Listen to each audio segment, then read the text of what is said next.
All right, welcome back to the Dynamic Life Cycles podcast. This week we have Travis from Akta, which is a small mountain bike clothing company out of Vancouver. Come on, have a chat about what he's been doing, how he started, where he started, things like that. He's been around for about 2 years, worked in a bunch of different brands. He some pretty big giants, to be honest, of the cycling industry within the clothing brands and also bike brands, things like that. He was able to get out, do it on his own. As I say, started around 2022 and has built a pretty big company out of it with only sort of 2.5 people and then a bunch of different people with some sweat equity in there. But yeah, as I say, it's a very interesting story.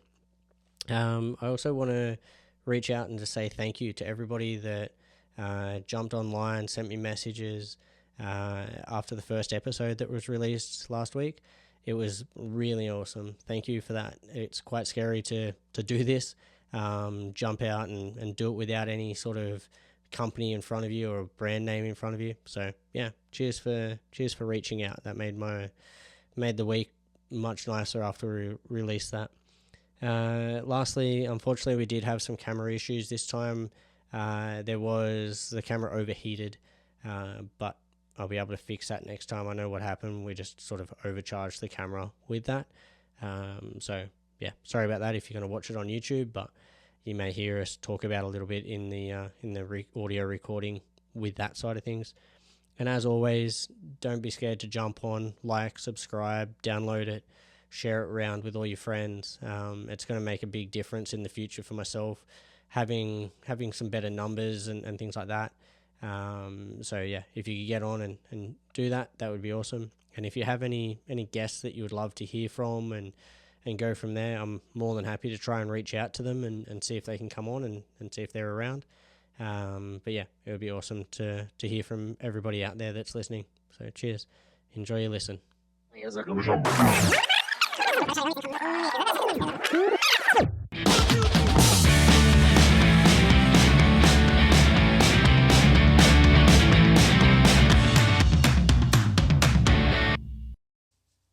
All right, Travis, how are you? Yeah, pretty good, thanks. Nice. Pretty good weather out there today. You get out for a ride? No ride today, unfortunately. Got to the gym this morning and then just work. Yeah. So pretty standard day. Yeah. What are you doing in the gym? Anything special or just keeping fit? Just a free for all, yeah. Nothing specific. Just really. throwing weights. Yeah, exactly, yeah. Fair. Yeah. So welcome. It's kind of a pretty cool sort of story you have, I guess, in the sense of building up to being who you are in the industry and things like that. Do you want to give a bit of a background on what you've done? And like, I know you started way back in the industry, like a bicycle mechanic, I guess. And then from there, where did you go from there? Yeah, so been in the bike industry a long time. Kind of started out as just like a shop grom in Penticton. Hung out at my local bike shop all the time, and eventually after high school got a job there. But even before that, I started my first company, Lavan. I'm sure we'll get into more of that in a bit, but kind of ran that side while I was doing other jobs, going to school, racing. It was definitely a side thing for many, many years that kind of grew into something a bit more substantial near the end. But yeah, worked in lots of bike shops.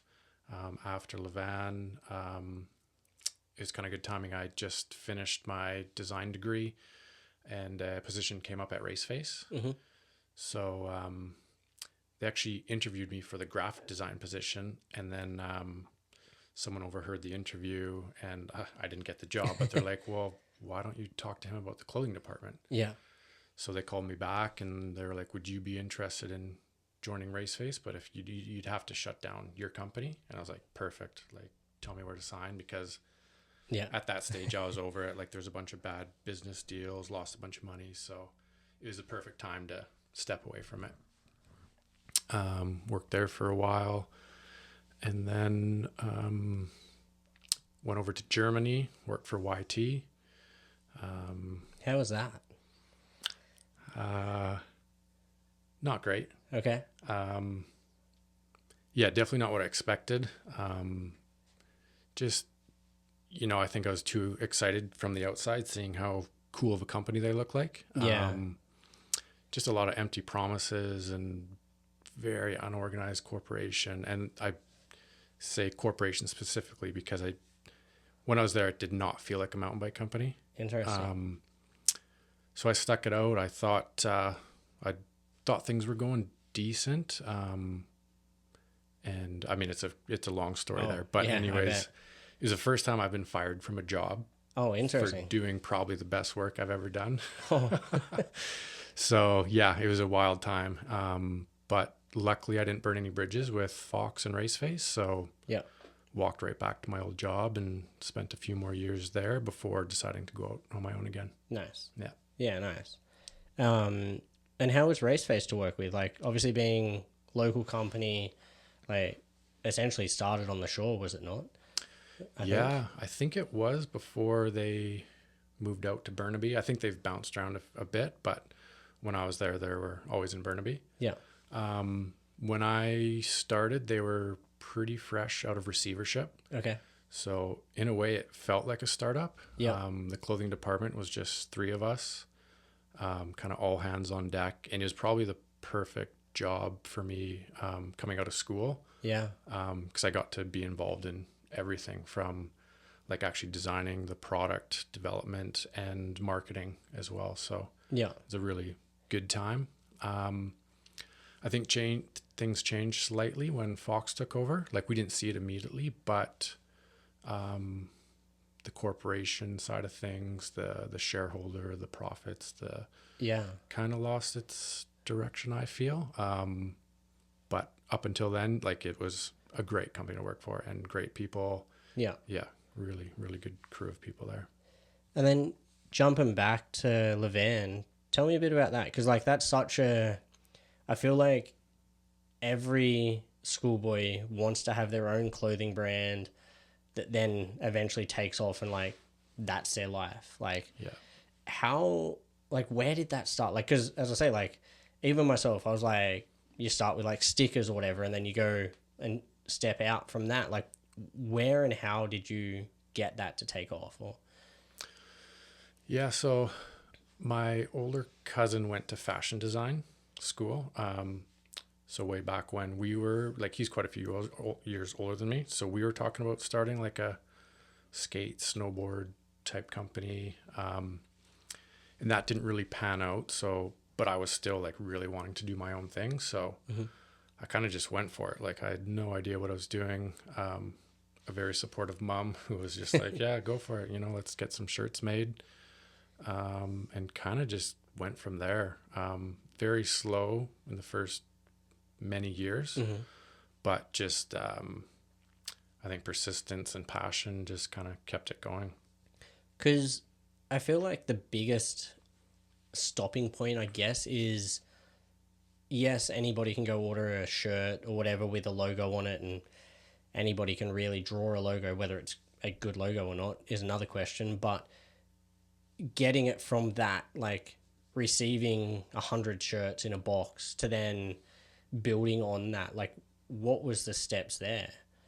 Like was it just like get out and grind at the races and things like that, or? Yeah, pretty much like very grassroots. I mean, that was before the days of social media and stuff. Yeah. So like sometimes I look back and I don't even really know how it all happened. I think it was just such a slow growth and riding with friends, word of mouth was a huge part of that. Okay. Hooking up friends with product, meeting people at races, kind of just grinding away like that. Just keep pushing it in front of people. Yeah. Which is super funny because I had a conversation.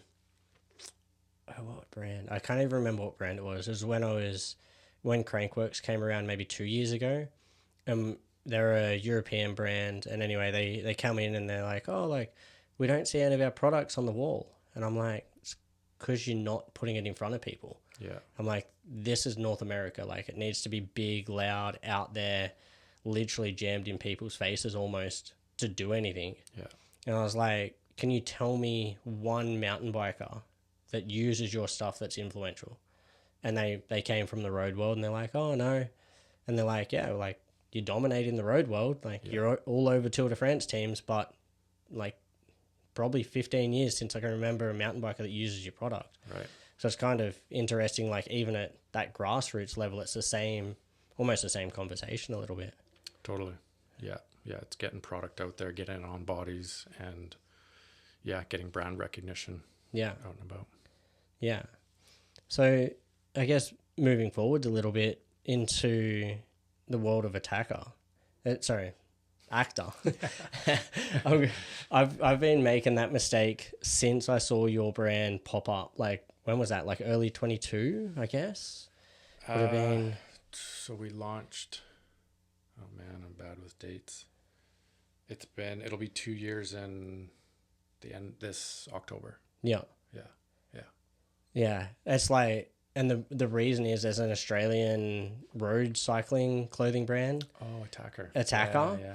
And every time I look at it, I've never been clinically declared for this, but I always say I've got dyslexia. And then I look at it, I'm like, oh yeah, Attacker. And I'm like, no, it's Akta. Like, yeah. So I've heard that before. Yeah, too, I bet. For sure. Yeah, but yeah, you're good. That's fine. That sweet sound, everyone knows it. Don't worry about that. Yeah, it's like, I guess going back to it, where did the name come from? Because it's sort of a unique name in that sense. Yeah. Kind of, how do I even say it? Like, it's, there's definitely inspiration for it. I don't necessarily say that in our brand spiel. I kind of just say it's a word we made up that will eventually take on its own meaning as the company grows. Yeah. I think once people experience our product and get familiar with the brand, they'll know what Akta is. Yeah. Like, and when I did a podcast with Seven Mesh and a bunch of other brands, it's like they really put it out there what the meaning is behind the name, and I couldn't find anything. I'm like, for such a unique name, it's like, as you say, it's pretty much a made up word by the sounds of it. And that's kind of what I wanted. I wanted people to be like, what's the story here? Get curious. I think curiosity is a good driver. Yeah, for sure. And then obviously moving from Raceface and what you're doing there into your own company, what was sort of the motivation there? Like, there's a lot of changes happening at Raceface. The clothing department had always kind of seemed like the ugly stepchild. Like, we even were moved into a different office, and like no one really knew what we're doing, and budgets were getting cut, and I had to like fight to basically keep my job. And obviously all our team kind of had to fight to keep the department alive. And I think our department went from 7 people to 2 people in about a month. So it just crumbled. Yeah. And I was like, okay, how long can I stick this out for? Like, does not seem like they care or want to keep this department open. Yeah. So I actually started interviewing with some other brands, had some good talks, and almost went ahead with something, but all at the same time. I was talking to some other people about starting my own thing and putting feelers out. So, the timing kind of it almost forced me. Yeah. Because they're like, oh, how do you feel about doing graphics for tailgate pads for your future? I'm like, no, I'm not doing that. So you've got enough experience elsewhere to. So then good timing, and made it easier for me to make that decision. Yeah. And funny enough, one of the names that was in the running that we didn't go ahead with, obviously, was Notice, as in you're handing in your notice. Yeah. So that would have been funny. Yeah. So like, what was, I guess, the first thing that you started to work with there? Like, obviously coming over, starting the new brand, from what I understand, you almost released a full kit aside from shoes and helmet, but that's a whole nother ball game from what I understand. Is like, was there a reasoning behind that to just come out with a full outfit, I guess? Yeah, I didn't want to just piecemeal it together because I think to be taken legit, like seen as a legit brand, you kind of need the full package. Yeah. And I wanted to quickly get into retailers, and I know they kind of won't really look at you unless you have a solid assortment. So that was the plan behind that. It was definitely tough. Like it was a crunch to get it all ready for launch, and we definitely had to delay the launch. But I was very, very adamant I wanted to do a full collection. Yeah. And were you the majority of like designing and stuff yourself with that, or did you have other people helping you design? Or? That's all me. Yeah. Okay. So how many people on the team behind this?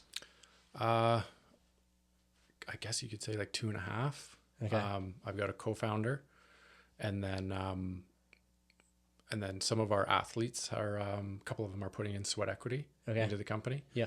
So Forrest, for example, is doing our website, most of our photography, videography, product testing, and an athlete. So he's been a huge help. Yeah. Nice. Yeah. And then with the athlete side of things, I know you've got a handful of people on board now.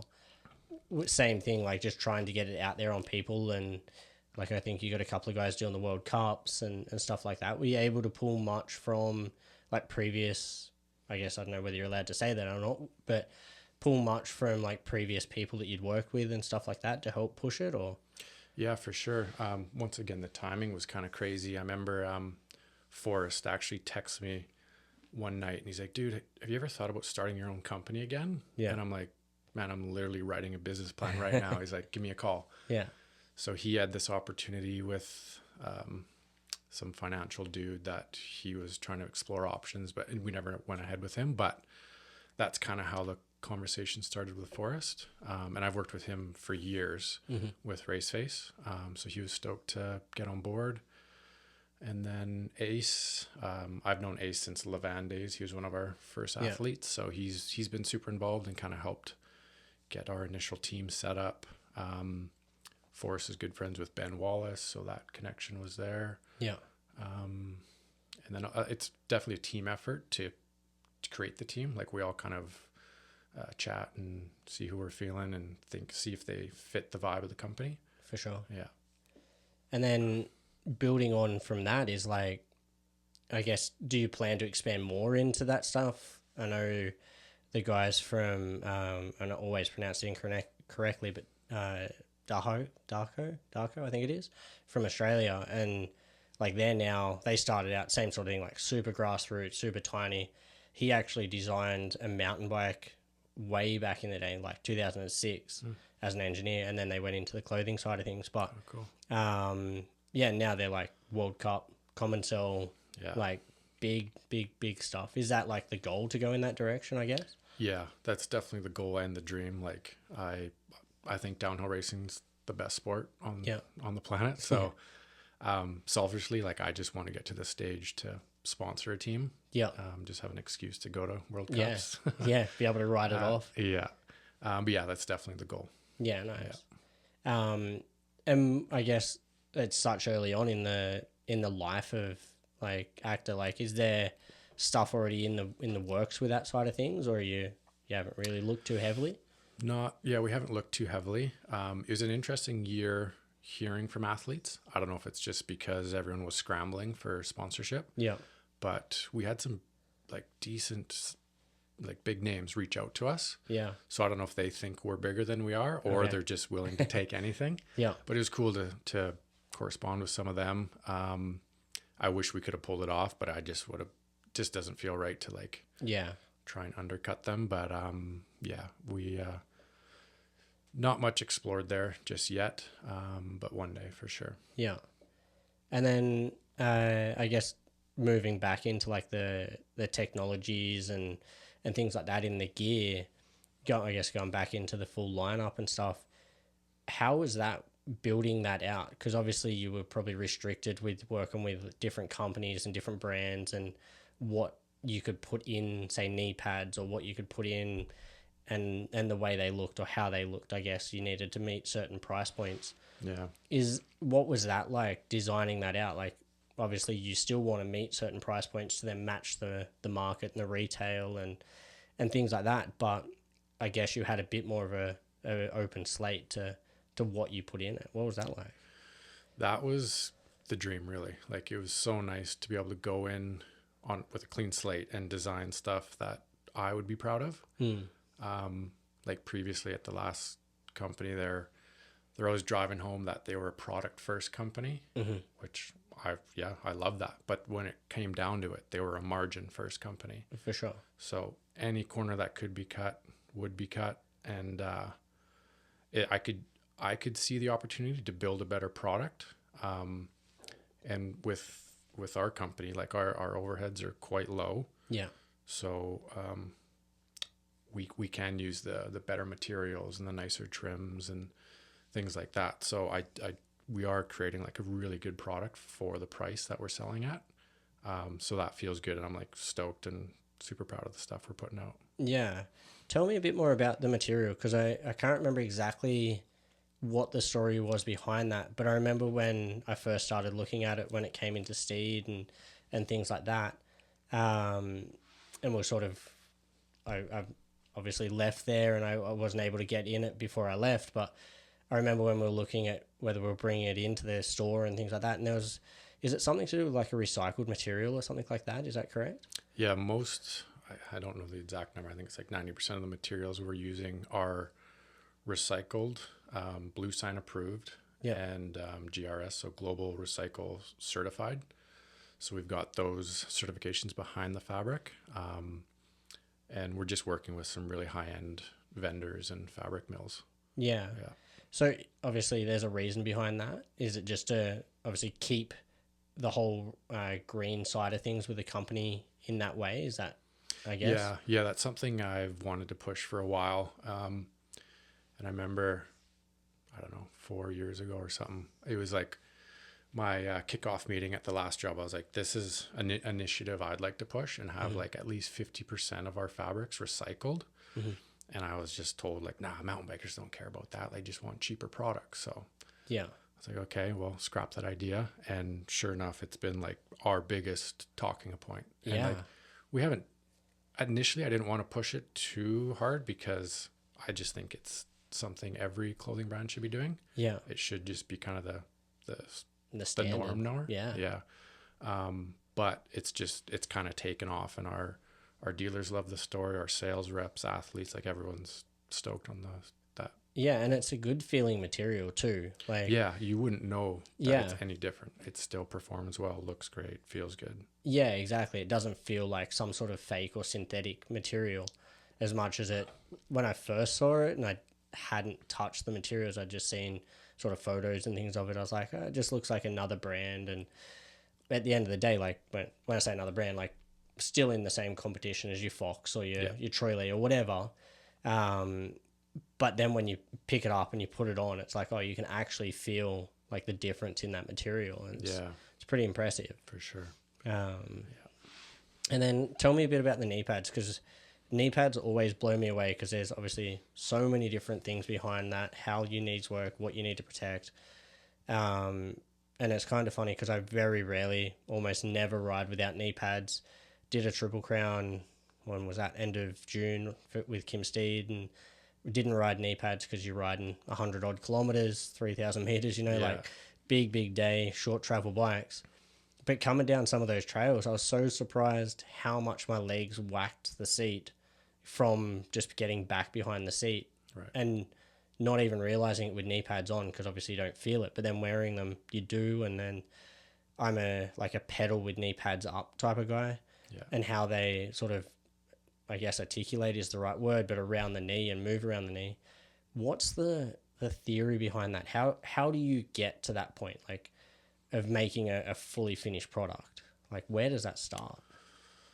For this knee pad, I'd say it started like 5 years ago with knee pads that I was designing for Raceface and YT. It's funny, like, I think if you include the elbow pads, the last 5 protection pieces I designed didn't go to market. Oh, interesting. So I think I learned from all those, and essentially with this knee pad, it was the pad I wanted. It was like, I didn't have any, design by committee type thing. So I just like I knew what I wanted, and it was the first product I started designing, because I just knew like there needs to be a better knee pad. And I knew, like right down from the materials and the way it fit, I knew what I wanted out of a knee pad. And I was like, I can't be the only one that wants something like this. Yeah. And it's been our best product by far. Yeah. Yeah. Yeah, no, definitely. And I know, and the reason I ask about the knee pads is because I'd literally got a set of the Chromag ones about a week before I had the opportunity to grab yours. So obviously I'm not going to double dip on that side of things, but it was quite amazing to have such a brand new company, as much as you've got plenty of experience, but such a brand new company to have this almost redefined feeling of knee pad that realistically is a fairly chunky knee pad at the end of the day when you look at the protection range, I guess. Yeah. Not to say that the chunkiness is a bad thing, because there's protection there. Yeah. But it felt so nice to have on. And it's like, it's just interesting to understand why you did it that way. Yeah. And then do you use D3O, or have you used a different company for the like actual protection? It's D3O. It is? Yeah. I've worked with them since the start at Raceface. Yeah. I've tested some of the other stuff, like I think it's SAS Tech that like 7IDP, the Sam Hills use. That's the only one I've really kind of tested, and the D3O stuff's great. Yeah, it's comfortable. It's pretty hard to beat. Yeah, and it protects really well. Yeah. So do you know much of the technology behind that stuff, or? I mean, I know the marketing spiel that it's like it's the foam that hardens up when you hit it, and it absorbs the energy. Yeah. Yeah, I don't know enough about it to really talk, I guess, that deep on it, but it's super interesting to play with. Yeah. Oh, I don't know if we just lost the camera. Oh. I'll try that again. Yeah. Technology, hey? Yeah. I don't even know where we were. Talking about the D3O stuff. Yeah. Yeah. As I say, I've only ever played with it like in product knowledge sessions and things like that, and it's pretty insane that you can throw like a tennis ball sized piece of rubber at the ground as hard as you can, and it pretty much bounces a foot off the ground. Yeah. Like, it's pretty cool stuff. Yeah. We were able to have that in the store for a little while, that like rubber ball. Yeah. And it was like the biggest selling feature for pretty much anybody that came in. They're like, oh, why do I need knee pads? I'm like, come have a play with this. Yeah. And it's like, it's huge. For sure. So, yeah. What have you got sort of coming up with products? Have you got new designs that you're thinking about adding to the range? What's going on there? Yeah, so our sales reps are out on the road right now, showing our next year's line. So gathering bookings for that. Not a whole lot new going on, just refinements, new colors, changed up a few fabrics. We got our jersey costs down. Nice. Just seems like it's a tricky one. Mountain bikers just want to wear t-shirts and cheap I feel like there's almost two levels of mountain bikers, and I know both people are going to take offense to this, but you've kind of got your like stereotype like park rat type that will wear a cotton t-shirt with holes in it, and then you've got the people that are willing to spend that sort of $100 on a nice jersey, whether it be a jersey like yours with the better material and things like that, or a merino jersey or whatever. But there seems to be, as you say, like a pretty big divide in those customers. Yeah, for sure. And even working with certain brands that are like that sort of $50, $60 range is almost the hardest one to sell, because you can have like a $25 t-shirt, or you can have like a $125 jersey. Yeah. But it's that middle one that's almost a little harder. All right. So, but yeah. Yeah, jerseys have been a bit slow for us. Not like an absolute dog, but it's the price point's been tough for, I guess, our target customer. What is the retail of the jersey, if you remember? So right now, our long sleeves 109, and short sleeve is 89. Okay. So a bit high, but I think still good for what you're getting. Yeah. Yeah. Yeah. Sorry, that camera just died again. Oh shit. Anyway, we'll just keep running with it. Mm-hmm. Yeah. So, and then shorts and things like that. Are you doing much with that in the new season, or is it still fairly similar? Yeah, all fairly similar, just slight tweaks here and there. We are launching one outerwear piece. Yep.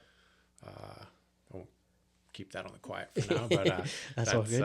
We're just dipping the toes in that market just for now. But I'm super stoked on the item we're putting out. It's kind of I think it's a very niche product, but it's something a lot of friends and people I ride with are stoked on. So nice. It should be good. Nice. Yeah, that's awesome. Yeah.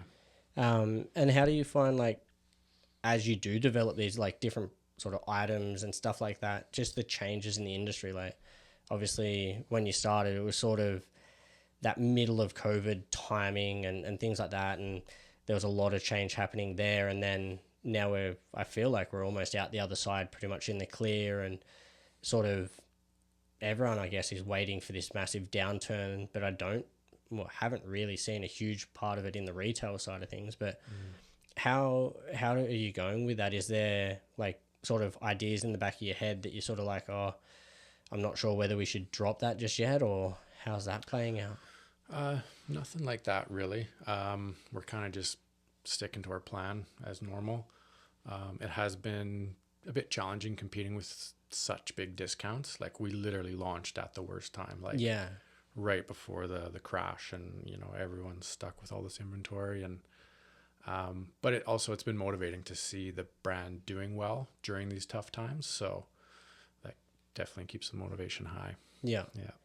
And then are you still Canada wide, or have you gone into the States and things like that, or what's the plan there? We have one retailer in the States.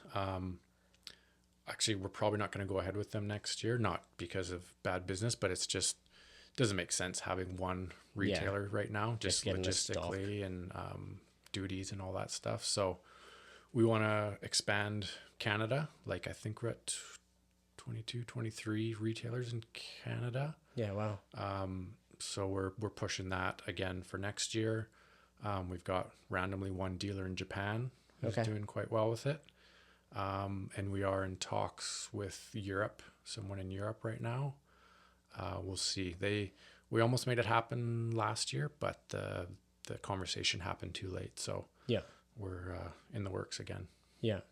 And then with the Canada side of things, are you distributing yourself, or have you got someone doing that? Doing it all ourselves. Yeah, wow. Yeah. So we actually had a storage locker just down the road where we picked and packed all our stuff ourselves. And recently we moved all our inventory to a buddy's place. So him and his wife are actually helping basically doing our logistics. So it's a pretty small operation, all hands on deck. It's pretty cool. Yeah. And are you running a B2B with that, or are you just, how's that working? Yeah. All online then. Yeah. I've worked with a few brands that don't have that in this day and age, and it's like, it's almost not worth working with them. Yeah. Just because it's so hard to keep track of what the stock is and things like that. Right. Yeah. Well, sorry. Like, it is kind of spreadsheets and, ATS reports every month. But yeah, we're keeping it pretty simple. Working there. Yeah. Pretty crazy to think. And as you say, like, there's so many people out there that probably look at the brand as like this massive brand, because you do have a pretty solid presence online and things like that. Yeah. To think that it's only sort of that 2.5 people plus like a couple of people throwing in a hand here and there. Yeah. It's like insane to think. We've got that from a few people when they kind of find out behind the scenes. They're like, oh shit, like, we thought you were way bigger. Yeah. And maybe that's why athletes were reaching out too, because they thought we were bigger. So, I mean, it's cool to hear that. And it probably, I guess it gives a good sort of light on the clothing and the quality of the clothing at the end of the day, because to have such a small company or a small amount of people producing that level of content, whatever you want to call it, I guess it's something like that is huge. Mm-hmm. It's been cool to see. Yeah. Just want to go into a couple of other bits and pieces in like your past, in the sense of like, even I guess how do I say this without sounding rude, but more for myself more than anything. But like, tell me a bit about like some of the quotes and stuff people are giving you to motivate you to get to that point, because I've done a handful of things, never opened anything clothing wise, but like coaching companies and stuff like that. And it's like, even doing this is like such a nerve wracking thing that there's like nowhere to hide. It's like you're literally putting everything out there. It's pretty insane. I know, like, this is what, the second episode, and dropping the first episode with Ash, I was like, do I do it? Do I not do it? Yeah. And then as soon as I did it, like a bunch of people reached out and they're like pretty stoked on it. Sweet. How is that for you? Like, obviously you've always worked, well, I shouldn't say always because you had Lavan, but stepping out from some of these sort of major companies or big industry people into your own thing, how was that? Yeah, it was scary. It was very hard to give up a very comfy paycheck. Yeah. I mean, I wasn't like super in love with the job at the time, but I think I was getting paid very fairly, and I thought the job was relatively chill. So it was a very hard decision. But the thing that kept coming up when I was talking to people is like, if you don't do it now, you're going to regret it forever. Yeah. And it's never going to get any easier as you get older. So if you can make it happen, if you can pull things together and actually go for it, like, just do it. Like, you know, what's the worst that can happen? It could be shit. You lose a lot of money, but you just go back to your old job and carry on. So I was just like, I knew I had to do it. And even when I shut Lavan down way back when, it was kind of always on the back of my mind that I needed to do my own thing again. I didn't know when or how or if I would, but I thought about it a lot. So I knew I kind of had to pursue it, the idea, and see where it went. Yeah. Yeah, and that's almost how I feel with the podcast a little bit as well. Like, it's sort of, I spent 2.5, 3 years doing it with Steed and building it up and learning and everything like that, and then stopped doing it, and then it's like, I still want to do it. Like, you have that itch. Yeah. And it's like, I sort of feel in a different way, but somewhat the same, in the sense of I'm able to now just reach out to some very different people that obviously I couldn't do with the Steed podcast, and in the sense of like reaching out to like snowboarders and skiers and stuff, and there's been a pretty good sort of reception back from some of these people to come on, which is pretty sweet for the future. But I sort of feel like when we were talking, and like when you're mentioning about the just almost having no restriction to what you can do with the materials and the company, the way you want to design it, I almost feel pretty much I can relate in that sense a little bit. So it's pretty sick. Creative freedom's pretty nice. Yeah. And then building on to that with the size of the company and stuff, I know we sort of touched on a little bit earlier there. Is there plans to bring other people on to help with this, or is it more just like let it grow until it needs more people? Yeah, I think we'll let it grow until it needs more people, which I would love to be able to bring on more people right now. Just the numbers don't add up. But when it makes sense, we definitely will. Someone asked me that recently. He's like, who would you hire next if you could hire anyone? And it basically have to be someone that can do it all. Like, it'd be very hard every to hat. Yeah. Is there a particular role that you would be fulfilling, or is it pretty much whatever needs to be done on the day, I guess? Yeah, I think it's a bit of everything. I would love to have someone that just deals with social media. Yeah. It takes up a lot of time. Yeah, but it's huge. It's huge, and I think you need to do it, and it's been a huge part of our brand presence, because it's like one of the first things people check out when they see a new brand, and we constantly get compliments like, oh man, your guys' social looks great, like, who's doing it, like what marketing agency are you doing? I was like, that's just us. So I guess we're doing a good job, but it does take up a lot of time. And are you, I guess, going down that path a little bit more? I guess you lean on a lot of the athletes and ambassadors to help create that stuff. Yeah, a decent amount. it was tricky. Like when we brought on athletes, I mean, no one's getting paid. So we feel kind of silly, like forcing them out to create content for us. Yeah.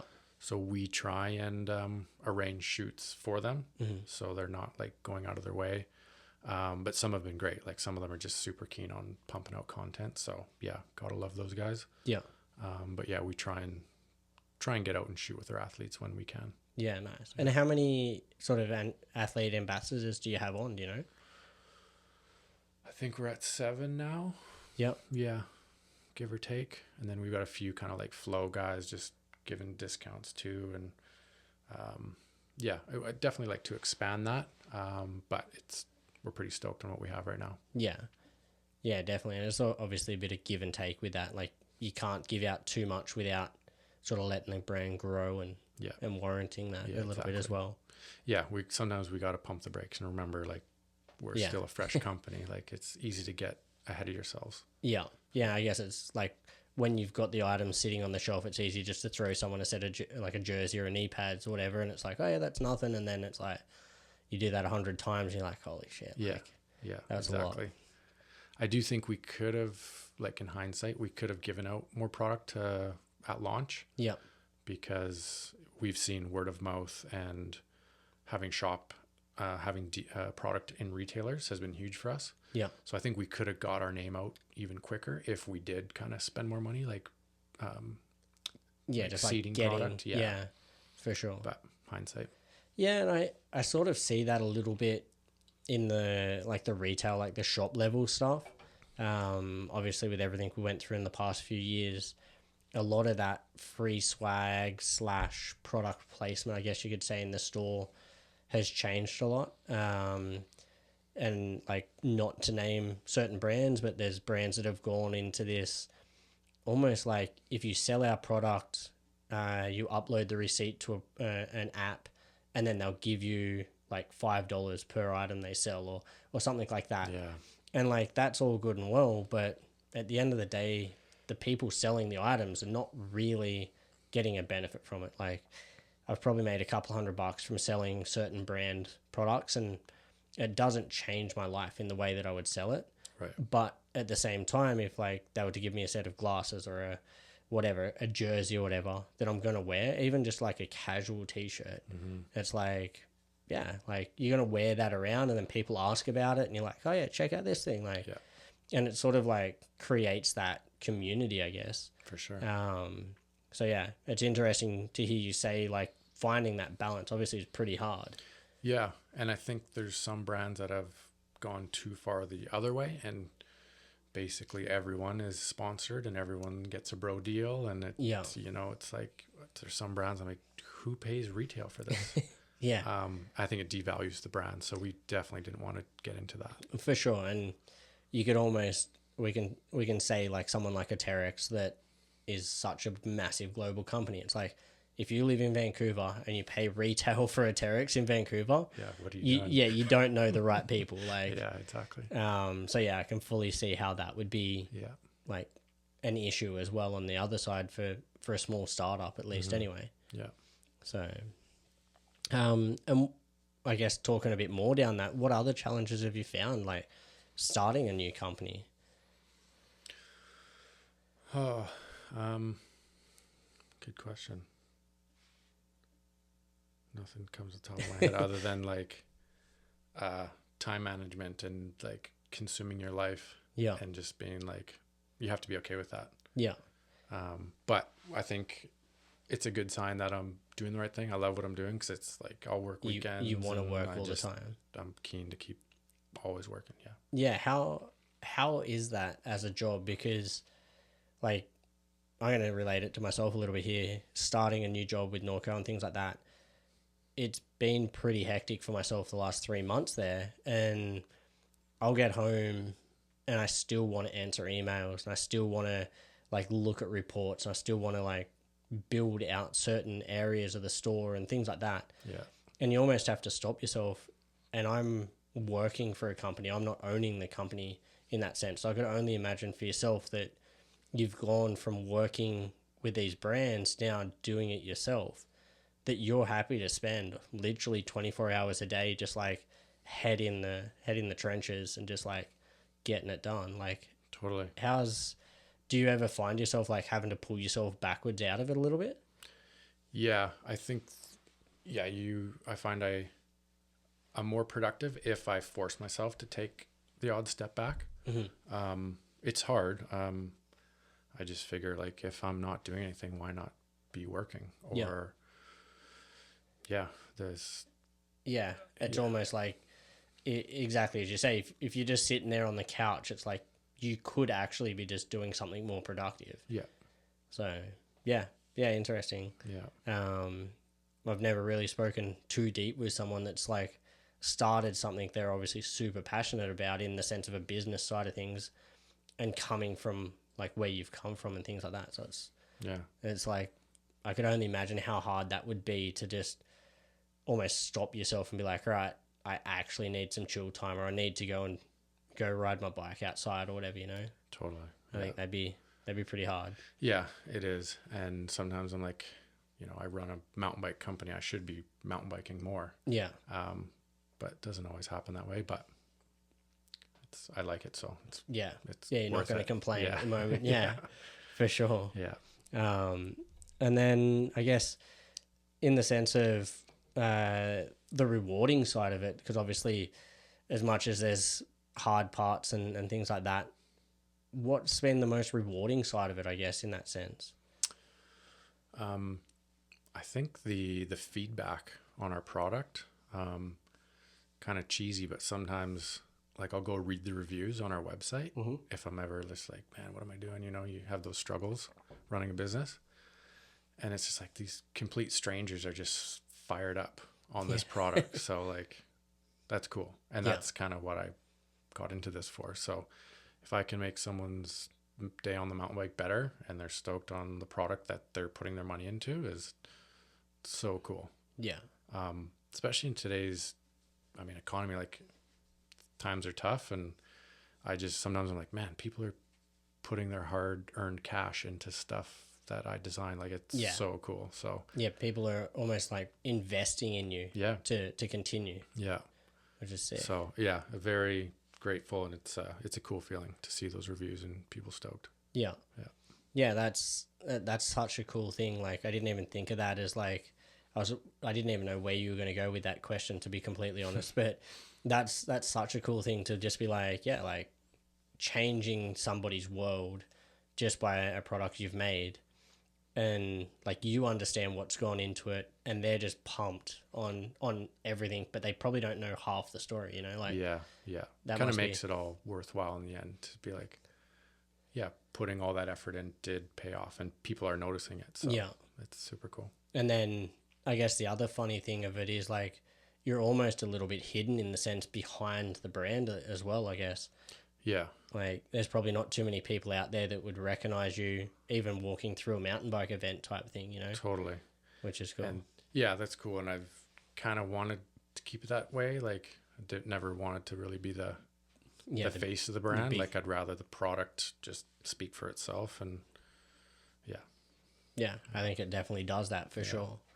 So we're coming up to sort of almost that hour point now. Cool. What's the best way to sort of connect with you guys? I know you got your website out there. What's the other ways to get involved with you guys? Website, social media, LinkedIn, I guess. People seem to be big on that these days. It seems to be blowing up. Like, yeah, LinkedIn's a weird one, hey? It's almost like social media for adults. Yeah, it totally is. Just like humble brags. All day. Yeah, that's all I use it for, is literally be like, oh, check out this sick thing I just did. Totally. Just pump your tires. But full ego pumper. But lots of DMs. So lots slide into our DMs on Instagram, whatever. So and they'll be able to talk direct with the guy that made it. So it's pretty funny. Like I'll be people will be messaging me on Instagram, and then I'm packing their order, and it's like people probably have no idea that it's like such a small operation, but it's cool. I'm stoked to have that interaction with our customers. I think it's super important for early days. How is that? Do you get involved in asking questions and things like that? Like when you are talking with customers via... You good? Legs cramped. Oh no. tight little studio here. Dehydrated. Yeah, actually, like, if we've got a few kind of not super positive reviews on the website, and I reach out to them personally right away because I just want to know, like, why aren't you happy? Feeling. What can we do better? And people are stoked. They're like usually super pumped to be talking to the company owner about products. So yeah, most people are like give good feedback and are open to giving their opinions. So I really appreciate that. Yeah, and I guess if they feel like they're being heard, then they're probably going to be able to sort of feel more of a release and I guess go from there with it. Yeah, I guess. Yeah, exactly. No, sweet. Well, cheers for coming on. Yeah, thanks for having me. Thanks for coming and sitting down. My first podcast. Yeah, well, we'll get it out. And sorry about the camera issues, but we'll still get it up there and All go good. from there. Sweet. No, cheers. Thanks a lot.